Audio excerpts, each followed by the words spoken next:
Welcome back. You're watching the World Report on NDTV. Let's get you the latest when it comes to Russian President Vladimir Putin, who's called for the US tech giants like Microsoft and Zoom to be throttled in Russia, accusing them of acting against national interests. Speaking to business leaders, Putin has gone on to say that foreign firms enjoy favorable conditions but harm Russia in return. He pushed for stronger local tech and warned that companies like McDonald's, which existed in the market, won't be welcomed back easily. Japan has lost its position as the world's largest creditor.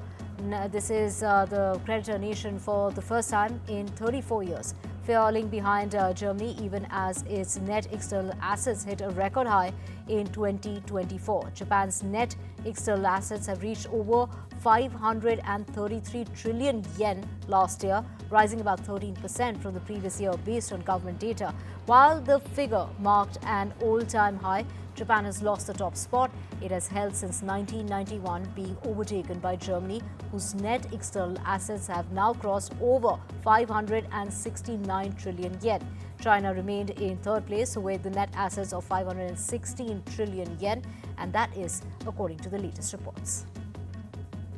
Amid the recent wave of mass layoffs, Sweden-based Volvo Cars is eliminating 3,000 positions, roughly 7% of its workforce, as part of its cost-cutting program, as the automotive industry faces challenges from higher costs for raw materials, a diminished European car market, and US President Donald Trump's 25% tariffs on imported cars and steel.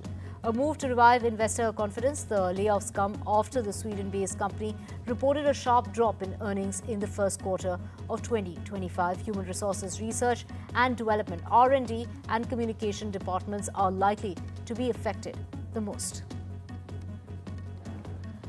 Walmart is facing backlash after it fired nearly 1,500 employees, sparking online outrage from supporters. These are MAGA supporters. Now, critics falsely accuse the company of replacing American workers with H-1B visas. These are the holders of those visas, specifically targeting Indian origin CTO Suresh Kumar. However, the cuts were reportedly part of a larger restructuring, not outsourcing. The roles affected include advertising and e-commerce, not tech jobs typically tied to H-1B visas. Southwest Airlines has said that it will charge $35 for one checked-in bag and $45 for the second, except for certain elite customers, bringing an end to the airline's free luggage policy.